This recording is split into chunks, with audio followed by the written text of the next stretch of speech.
मौलाना जर्जिस अंसारी के बयानात सुनने के लिए मौलाना साहब के ऑफिशियल यूट्यूब चैनल मौलाना जर्जिस अंसारी स्पीचेस को सब्सक्राइब करें। अल्हम्दुलिल्लाह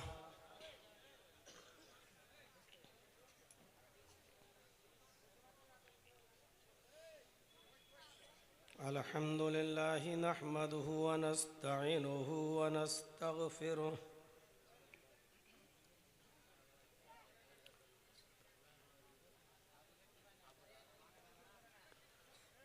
व नऊज़ु बिल्लाहि मिन शुरूरि अनफुसिना व मिन सय्यिआति अअमालिना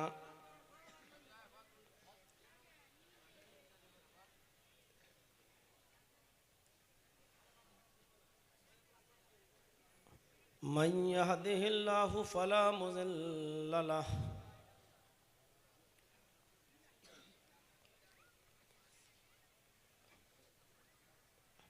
व मन युज़लिल्हु फला हादिय लहु।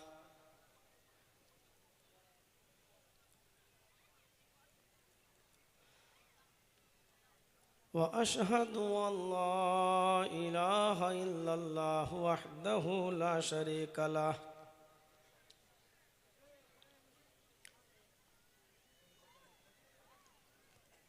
व अशहदु अन्न मुहम्मदन अब्दुहु व रसूलुहु।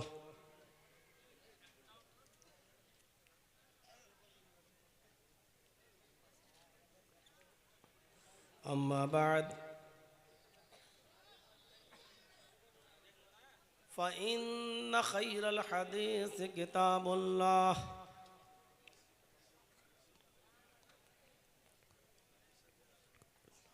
व खैरल हदी हदी मुहम्मदिन सल्लल्लाहु अलैहि वसल्लम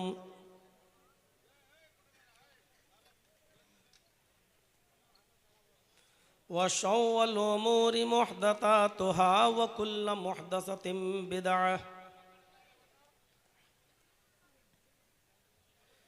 व कुल्लु बिदअतिन ज़लालह व कुल्लु ज़लालतिन फिन्नार।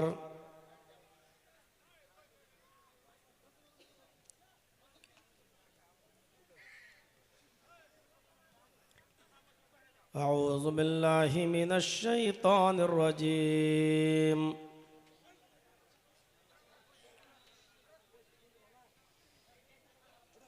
बिस्मिल्लाहिर रहमानिर रहीम।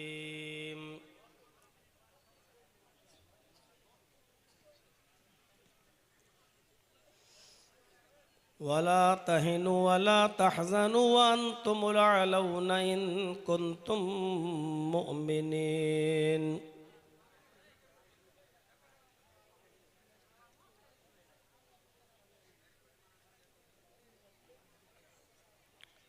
वक़ाल अन्नबिय्यु सल्लल्लाहु अलैहि वसल्लम अल ईमानु बिज़उन व सबऊन शुअबतन फ़अफ़ज़लुहा क़ौलु ला इलाहा इल्लल्लाह व अदनाहा इमाततुल अज़ा अनित तरीक़ वल हयाउ शुअबतुम मिनल ईमान। रब्बि इश्रह ली सदरी व यस्सिर ली अमरी वहलुल उक़दतम मिन लिसानी यफ़क़हू क़ौली।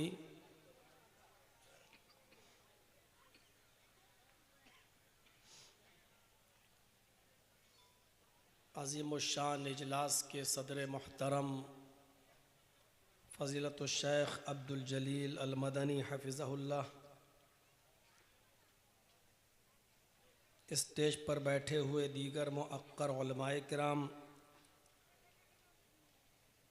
बिलखुसूस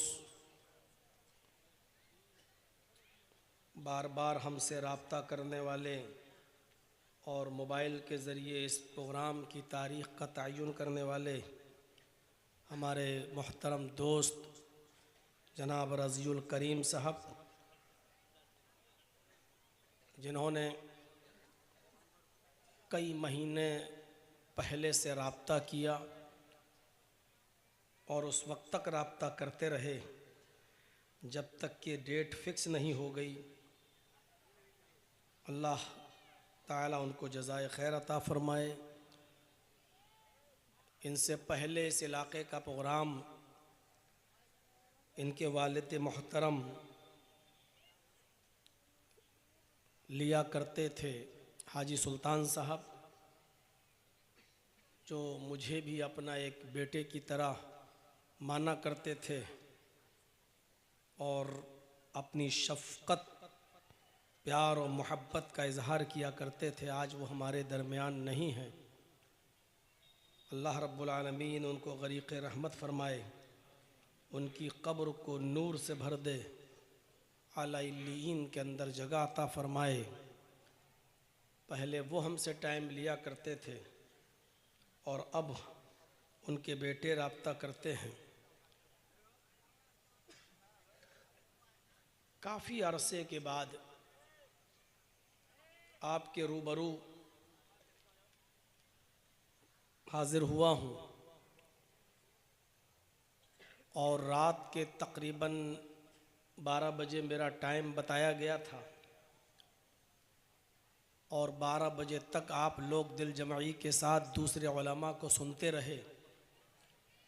मुख्तलिफ़ अनावीन पर मुख्तलिफ़ ख़िताब आपने उनके मुख्तलिफ़ उसलूब व लहजे में समाअत फ़रमाया और अब भी इतनी बड़ी तादाद में कि जहाँ तक हमारी नज़र जा रही है एक जम्मे गफ़ीर हमारे सामने बैठा हुआ है। अल्लाह रब्बुल आलमीन आपके बैठने को कबूल फ़रमाए, आपके यहाँ आने को कबूल फ़रमाए और जिस मकसद के तहत आपने ये प्रोग्राम यहाँ रखा है, अल्लाह रब्बुल आलमीन आपको उस मकसद में कामयाबी अता फ़रमाए और हम सब को, कहने वालों को भी और सुनने वालों को भी अल्लाह ताला अमल की तौफ़ीक़ अता फ़रमाए। पंखा थोड़ा इधर कर दीजिए क्योंकि कीड़े बहुत आ रहे हैं।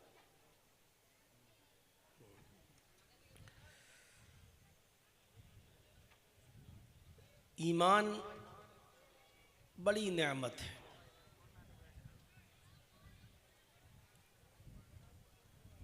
अल्लाह के नबी सल्लल्लाहु अलैहि वसल्लम ने हज़रत उमर फ़ारूक को मुखातब करके फ़रमाया था कि आए ख़त्ताब के बेटे सुन लो, सिर्फ ईमान वाले ही जन्नत के अंदर जाएंगे।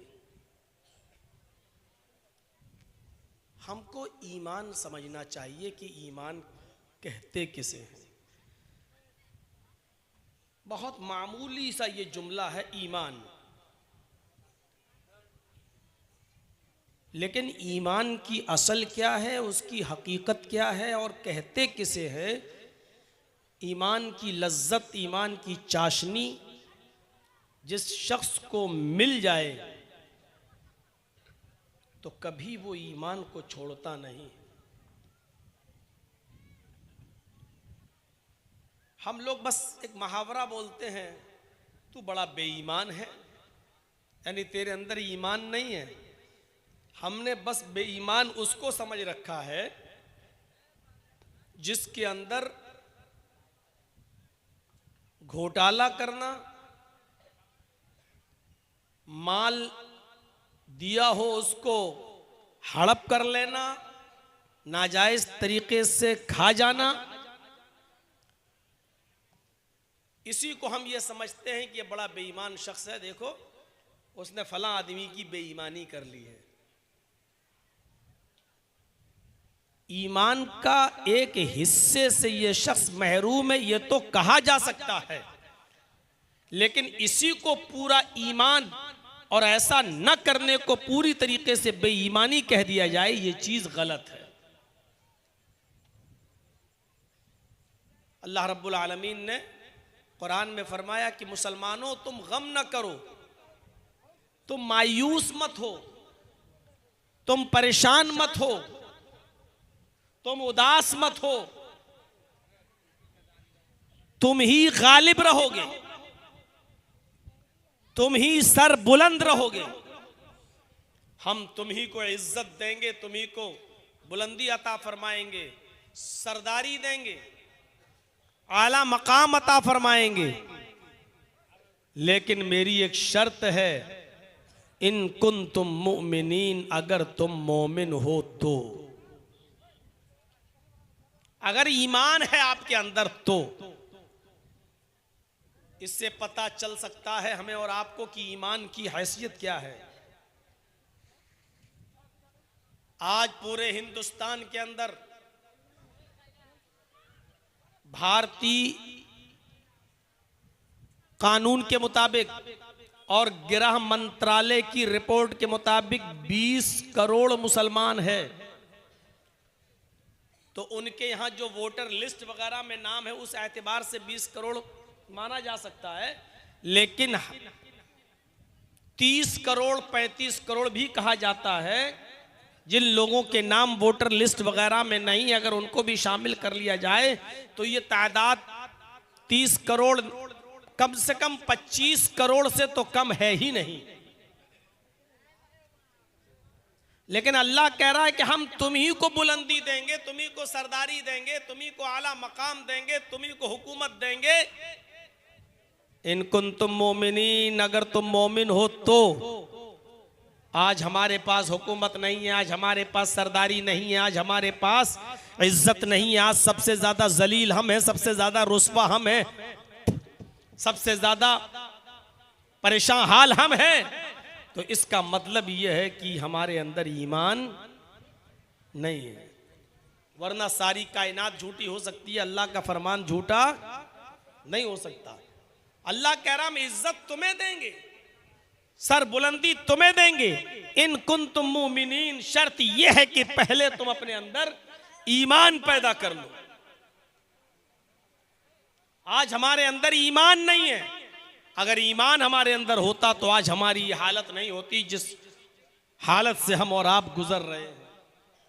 जो चाहता है हमें पकड़ लेता है, जो चाहता है कोई भी गोश्त को गाय का गोश्त कहकर ट्रेनों में हमारी रुसवाई होती है, हमारी दाढ़ी पकड़ के खींची जाती है,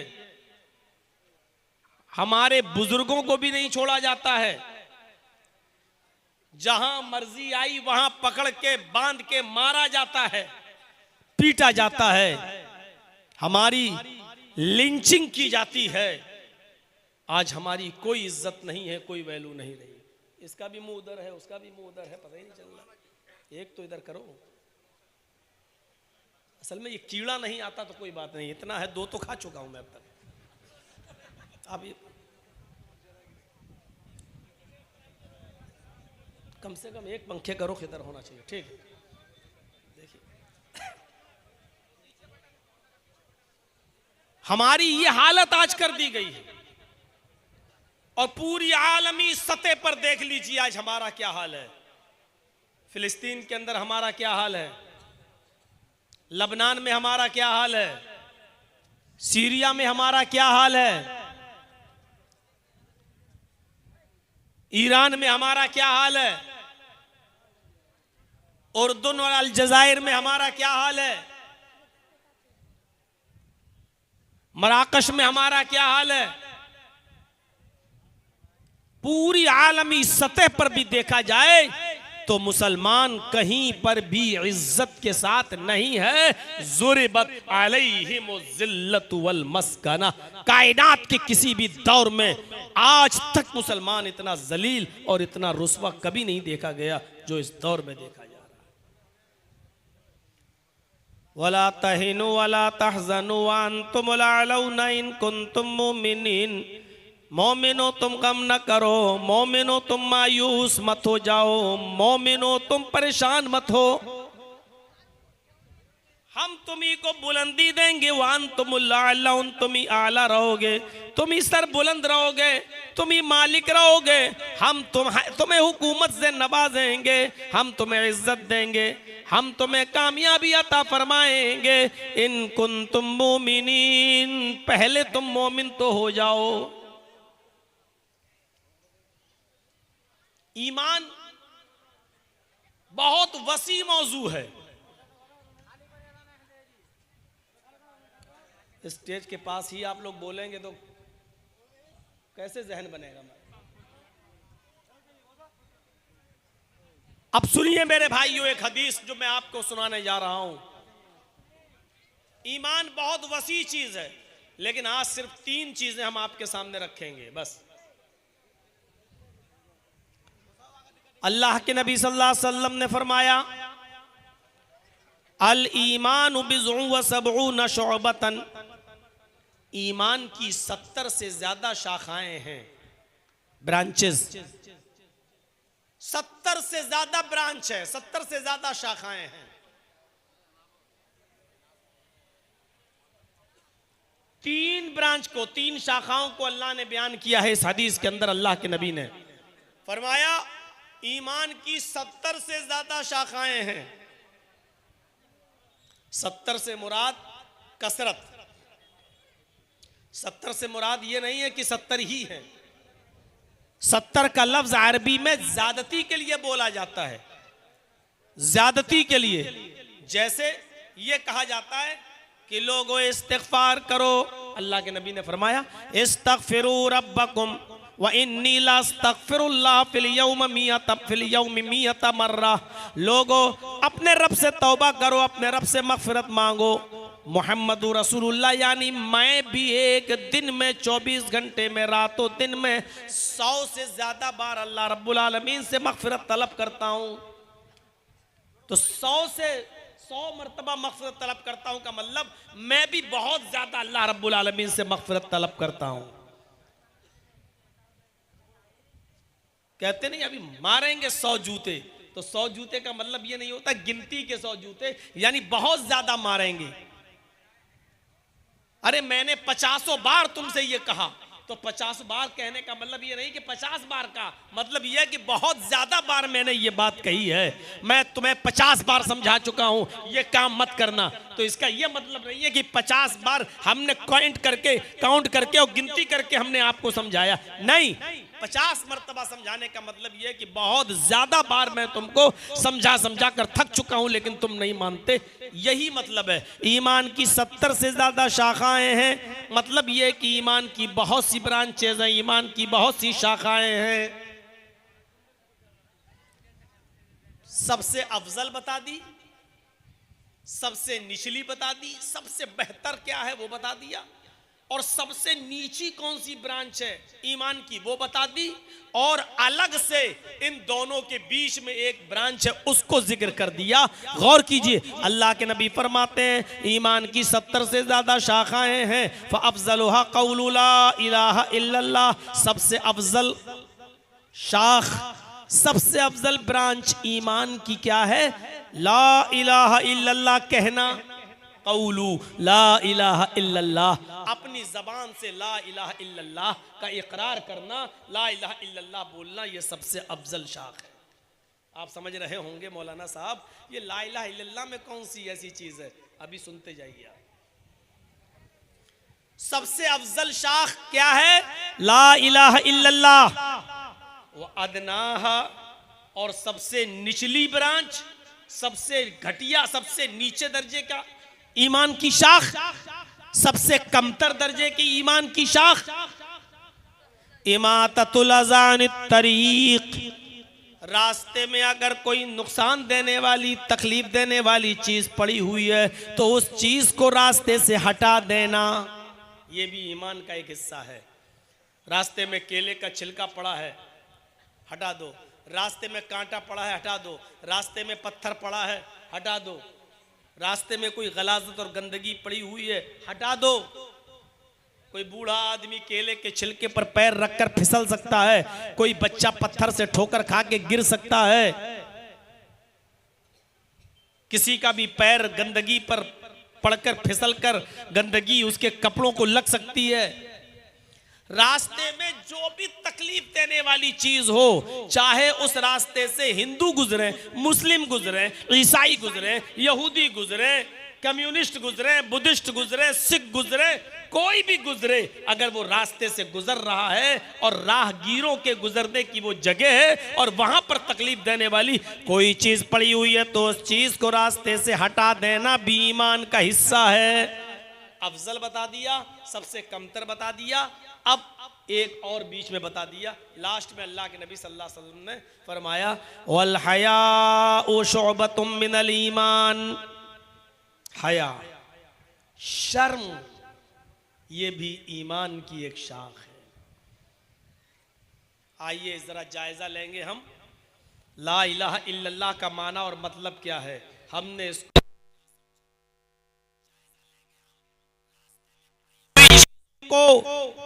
हटा देना ये कितना बड़ा नेक काम है। आज हम इससे गाफिल हैं। आज हमने अपनी गाड़ी को रास्ते में रोककर कोई पत्थर को हटा देना, बीच सड़क पर केले के छिलके को हटा देना अपनी शान और अपनी इज्जत के खिलाफ समझ रखा है, जबकि ये ईमान का एक हिस्सा है। लोगों को तकलीफ ना हो, उनको तकलीफ से बचाया जाए। और तीसरी चीज शर्म व हया आज हमारे मुआशरे से निकल गई, खत्म हो गई। इसका आज 3 चीजों का जायजा लेंगे। हालांकि ईमान की बहुत सी शाखाएं हैं, लेकिन आज सिर्फ 3 ही चीजें हम बताएंगे आपको। पहली चीज ला इलाहा इल्लल्लाह कहना। ये ला इलाहा इल्लल्लाह वो कलमा है कि आप इस कलमे के बगैर इस्लाम में इंटर नहीं हो सकते हैं, दाखिल नहीं हो सकते हैं। ये गेट पास है। इस्लाम के अंदर दाखिल होने के लिए ये आपका गेट पास है, इसके बगैर आपको एंट्री नहीं मिल सकती।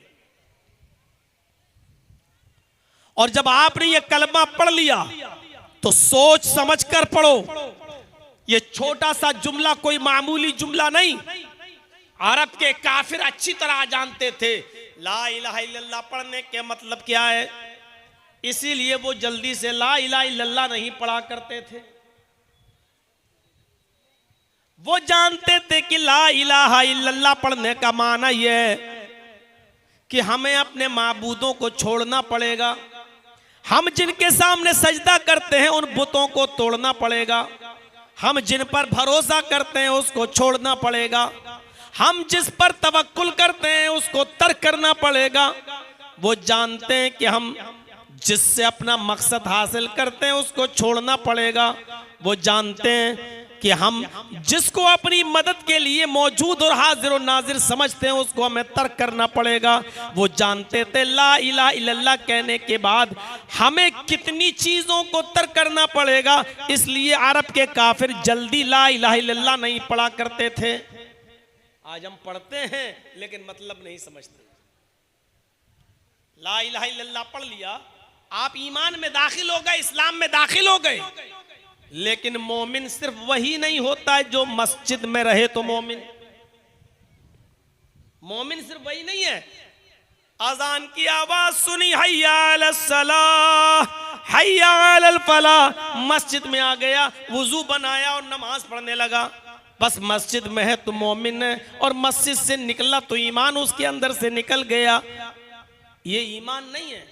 मोमिन तो वो होता है जो मस्जिद में जाए तब भी मोमिन रहे, मस्जिद से निकले तब भी मोमिन रहे, वो अपने घर में हो तब भी मोमिन रहे, घर से बाहर जाए तब भी मोमिन रहे, सफर में हो तब भी ईमान उसके चेहरे से छलके, वो दुकान पर बैठा हो तब भी वो मोमिन रहे, लेन देन करे तो इस्लाम की तालीम के मुताबिक करे, खरीदो फरोख्त करे तब भी वो मोमिन रहे, शादी ब्याह करे तब भी वो मोमिन रहे, मियाँ बीवी के हुकूक को अदा करते वक्त भी वो मोमिन रहे, अपने बच्चों के साथ अदलो इंसाफ करते वक्त भी वो मोमिन रहे।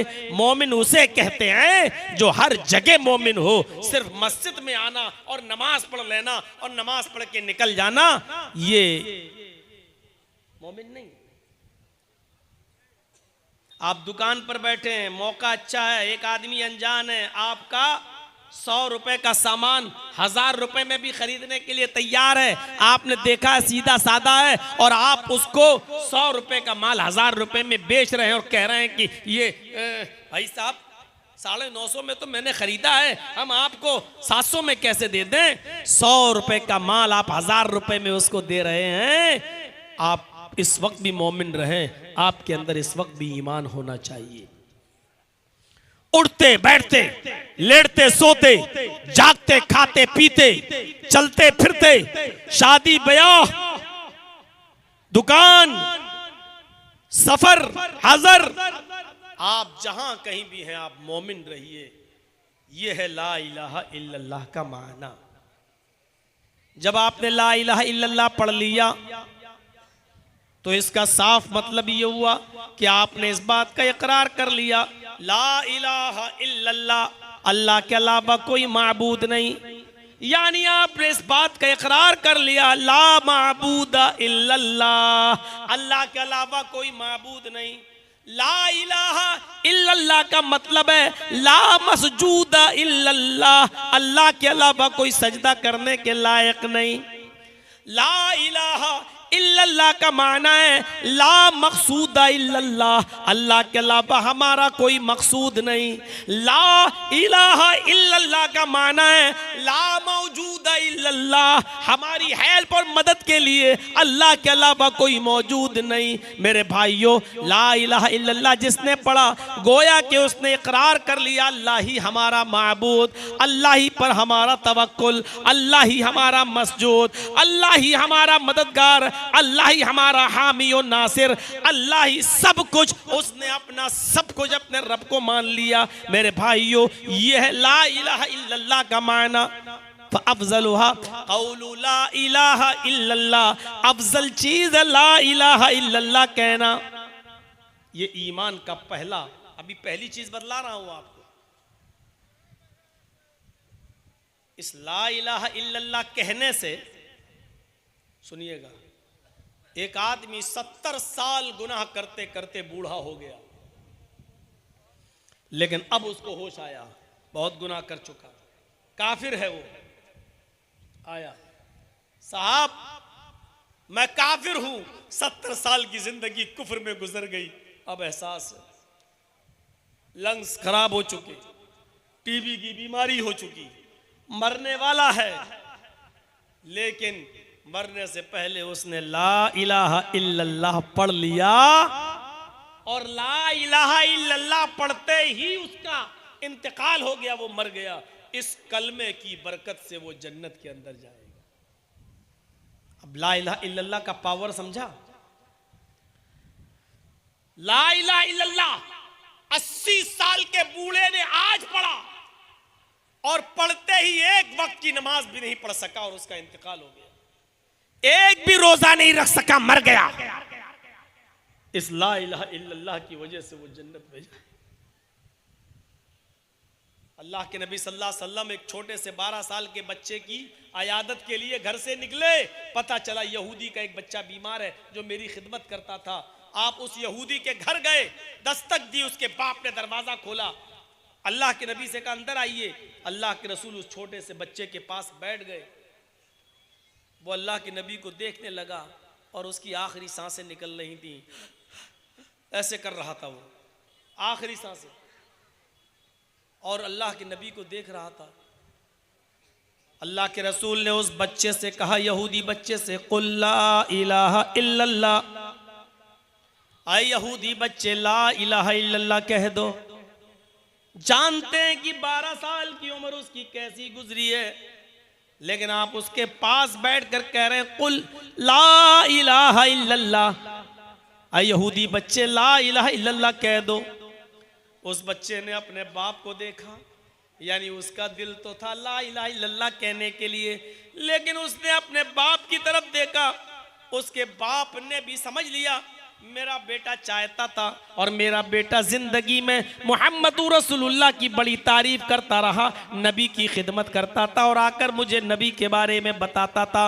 मेरे बेटे का दिल पहले ही से मोहम्मद रसूलुल्लाह की तरफ लगा हुआ था। बाप ने अपने बेटे के इस्तिफामिया नजरों को देखा, सवालिया निगाहों को देखा, तो बाप ने अपने बेटे से कहा, बेटे अबुल कासिम की बात मान लो, बेटे तुम मोहम्मद की बात मान लो, तुम भी तो यही चाहते थे, ला इलाहा इल्लल्लाह पढ़ना चाहते थे, ठीक है मोहम्मद कह रहे हैं तो तुम पढ़ लो सल्लल्लाहु अलैहि वसल्लम। जैसी बाप की इजाजत मिली, बेटे ने मुहम्मदुर रसूलुल्लाह को देखा, उस यहूदी बच्चे ने, और अपनी जबान से ये कलमा पढ़ लिया, ला इलाहा अशहदु अल्ला इलाहा इल्लल्लाह व अशहदु अन्ना मुहम्मदन अब्दुहु व रसूलुहु। ये कलमा पढ़ा और पढ़ते ही उस बच्चे का इंतकाल हो गया।